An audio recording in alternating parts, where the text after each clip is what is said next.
eu converso agora com o tradutor e intérprete Evandro Magalhães Júnior. Aliás, Evandro, estamos aí na época, né, de falsas interpretações, é verdade, digamos assim. Aliás, esse caso todo aí que envolveu a presidência da República, né, por conta do jornalista o William Reuter, né? Não, Harry Reuter, né?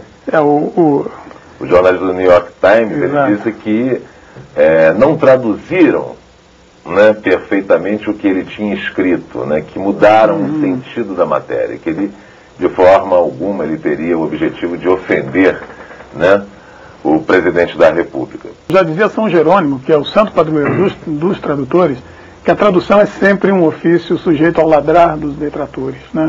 Quer dizer, há sempre alguém para criticar a tradução que alguém fez, porque há sempre uma tradução possível, melhor, ou diferente, pelo menos, daquela que foi dada, né?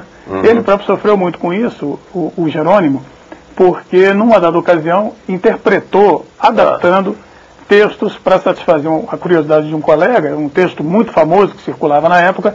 Ele fez uma tradução para o latim, a partir do grego, adaptando um pouco o texto, e foi muito acusado na época de ter subvertido o conceito, subvertido o tema, o assunto e tal, e isso gerou a ele um problema muito grande, né? Então esse legado vem desde a antiguidade. Agora, esses riscos ocorrem, né, perdão, porque geralmente o tradutor não conhece a cultura do outro país, não é verdade?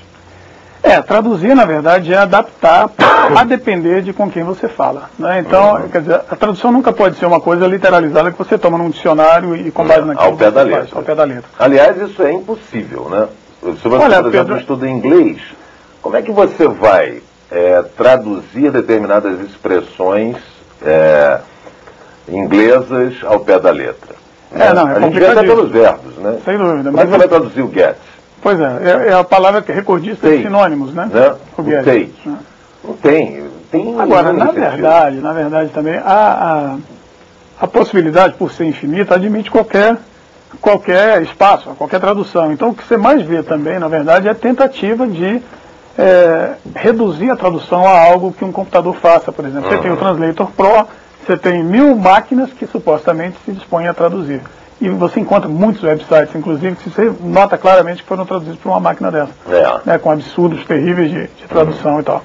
Então o que há, na verdade, lamentavelmente, é muita desinformação com relação à tradução. Então todos esses mitos que nós estamos começando a discutir aqui, existem vários outros, se perpetuam exatamente por falta de informação. A pessoa, por exemplo, não conhece, não sabe a necessidade, muitas vezes, que o tradutor tem de adaptar a depender do público, né? Quer dizer, você citou bem o caso aí, agora há pouco a gente conversava, das obras clássicas que são traduzidas para crianças. Né? Aí eu te pergunto, né, antes de nós entrarmos no caso da tradução simultânea, né, e consecutiva, eu queria exatamente isso. Qual a avaliação que você faz hoje dos nossos tradutores, né, que lidam com a literatura? Porque eu tenho ficado extremamente, né, bem surpreendido, né, pelo nível, né? Eu comentei com você que eu passei na Siciliano e vi uma tradução dos Lusíadas, né, de Camões para o público infantil. Eu, inclusive, estou com vontade de comprar o livro porque me parece assim um trabalho magnífico, né? Porque como você pode contar os Lusíadas de Camões para uma criança? Exato. Né? Eu quero descobrir isso, né? Eu vou ler esse livro, com certeza.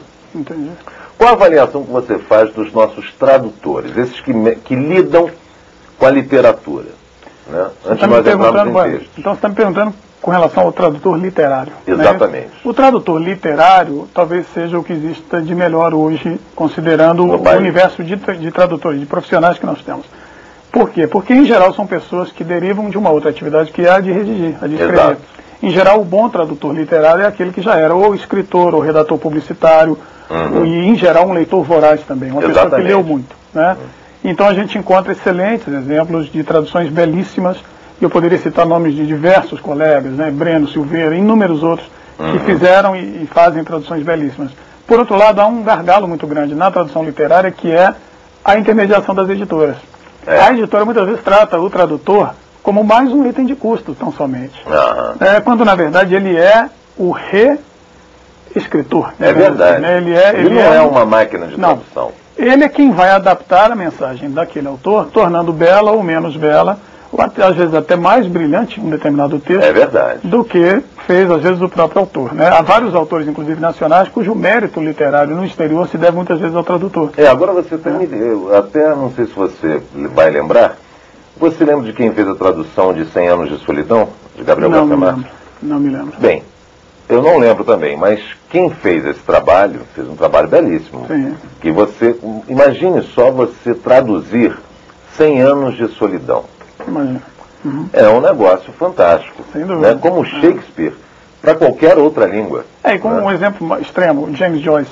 Exatamente. Para muita gente é intraduzível, né? E outro dia vi uma edição bilíngue da principal obra dele, me escapou agora, que tem o texto em inglês, Finnegan's Wake, uma das principais obras dele, que tem o texto em inglês e a tradução em português. Agora, interessante colocar o texto em inglês porque, de fato, são só trocadilhos do começo ao fim. O próprio nome da obra, Finnegan's Wake, que seria o velório de Finnegan, tem uma conotação dúbia que é Finn Again Wakes. Ou seja, como se o Finn levantasse novamente. E toda a obra é permeada desse tipo de trocadilho. Difícil, fica dificílimo de traduzir. Então você tem que ter realmente a obra original do lado para se comparar. Eu um dia desses peguei uma Bíblia, né, em inglês. Sim. E o texto em português. Também é assim. Sim. Completamente diferente. Sem dúvida. Né? E você imagina o trabalho que não deve ter sido. Né? Aí entra uma briga maior, porque a tradução da Bíblia é um negócio que envolve uma confusão, digamos assim, muito maior. Porque há uma série de traduções consideradas válidas e outras menos válidas. E é um mega negócio, né? Você sabe que foi, né? Hoje em dia continua sendo, né? Claro. Que é o livro mais editado do mundo. Quem edita a Bíblia ganha fortunas, né? E há muitos grupos religiosos que se entregam a um trabalho muito bonito de tradução. Quer dizer, as Testemunhas de Jeová, por exemplo, tem um esforço muito grande e voluntário de tradução de textos bíblicos. Porque o grande objetivo deles é a divulgação mesmo, né? Da doutrina. A língua, na verdade, Pedro, avançou muito em função e a partir dos tradutores. Os tradutores tiveram um papel fundamental em diversas coisas. Na divulgação da cultura, né? E não só isso, por exemplo, o alemão moderno que nós conhecemos hoje é uma invenção do Martinho Lutero, que ao traduzir a Bíblia teve que normatizar uma série de coisas e até reduzir um pouco o nível de dificuldade, de complexidade da língua, para que aquela boa nova estivesse disponível para o homem da rua, né, para que todos pudessem ler e entender. Ter acesso, né? Então, muitos tradutores estiveram envolvidos, por exemplo, no próprio desenvolvimento de alfabetos, de línguas eslavas e outras coisas que até então não havia sido normatizado. E sem falar, claro, na disseminação das línguas, quer dizer, São Jerônimo, o próprio Martinho Lutero, quer dizer... Você agora tocou num ponto que eu considero crucial, porque uma coisa é uma língua oficial, né, e outra coisa são as várias línguas que nós costumamos falar de dialetos, né, que determinado país tem. Por exemplo, a China, se não me falha a memória, são 4.000 dialetos. Né? Então teve que ter alguém, né, para normatizar. E mesmo dentro da China existem, parece que 2 ou 3 idiomas oficiais. Né? Tem o mandarim, né, isso que é o principal, que atinge a maior parte da população, e tem mais outros 2. Mas sabe o que é curioso, Pedro? Que muita gente desconhece, você talvez não saiba, é que no Brasil existem catalogadas 197 línguas. Isso eu sei porque... É curioso. Eu sei pelo encontro que teve na Câmara dos Deputados dos países de língua portuguesa. Então essas coisas foram ventiladas. Né? Isso me surpreendeu muito, porque para mim o Brasil era sinônimo de língua portuguesa. E na verdade não é, né?